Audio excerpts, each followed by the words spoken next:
Photography. Construction. Nitong Toy Screen. Architects. Dream. Reality. So what's up mga ka-builders? Nagbabalik na naman tayo para sa isang commercial building project. So ang ating project is a 2-story 14-unit commercial building located sa Maribeles, Bataan. Total floor area of the project is 380 square meter. Total lot area is approximately 700 square meter. So, nag-start yung ating construction first week of October. And nagsimula tayo sa demolition ng existing na apartment. So, from this view, aerial view, nakapagtayo tayo ng ilan nating mga poste. So, habang nagtatayo tayo ng poste, nagtatambak din tayo dahil malalim yung sa dulong part. So, hindi pa natin makikita yung kabuuan ng structure dahil nagsimula tayo sa bandang likod. And meron pa siyang existing na building sa may harapan. So, dito sa ating video, naglalagay tayo ng floor beam. And sa ilalim nito, meron pa tayong grade beam. So, naglalagay tayo nito dahil sloping yung ating site. Approximately, nasa 2 meters yung lalim niya sa likod. So, meron tayong grade beam. And then, meron din tayong floor beam.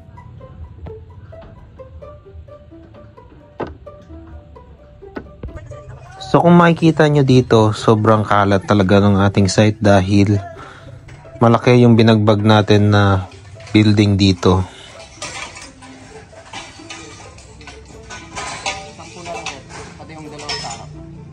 Sampo. So dito sa part natin na to is nakaka 1 month na tayo dito sa ating site. And yung ating grade beam tsaka floor beam sa likod, unti-unti na natin siyang nabubuo.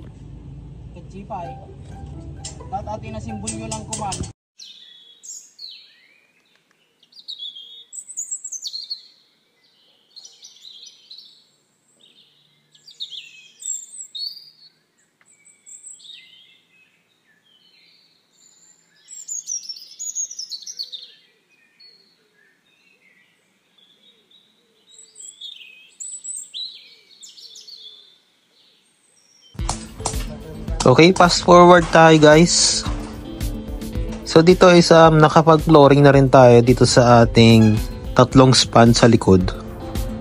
So kailangan nating mabuo ito dahil makitid lang yung ating site. So hindi basta-basta nakakapasok yung mga heavy equipment, mini dump truck dito.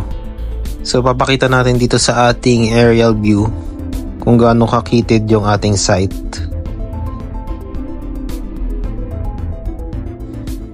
And sa ating frontage is meron pa tayong natirang commercial building na maliit.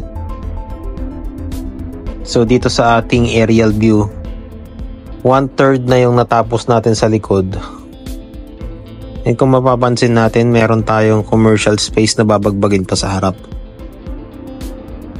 So nag-start tayo ng October 1st. So nandito is December 2nd week na dito. So nakaka 2 months and 2 weeks na tayo dito sa ating project. Ang target natin on our 3rd month this December is mabuo natin itong ilalim niya. So every project meron tayong mga challenges. Gaya na nitong project na to, dahil sobrang skip nga niya, medyo nahihirapan tayong gumalaw. So kailangan natin ng planning. Kung ano yung uunahin nating buuin, ano yung una nating buhusan. So dito, hinati natin yung ating building. So importante naman dito standard yung paghati natin. And monolithic pa din yung ating structure. So ang ginamit natin dito is conventional construction pa din. And putulin muna natin ang ating construction dahil mag Christmas party muna tayo with our team.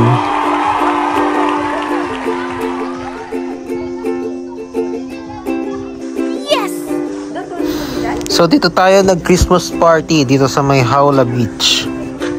Dahil magaling humanap ng beach resort tong ating team, dito natin napili.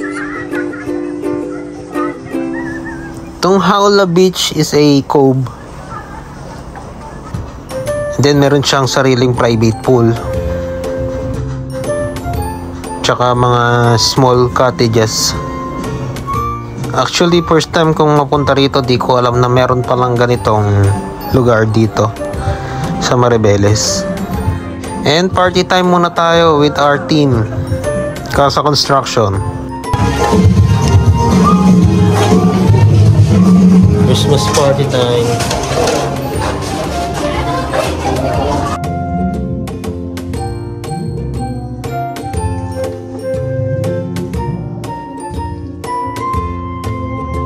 Yo, what's up? Christmas party time.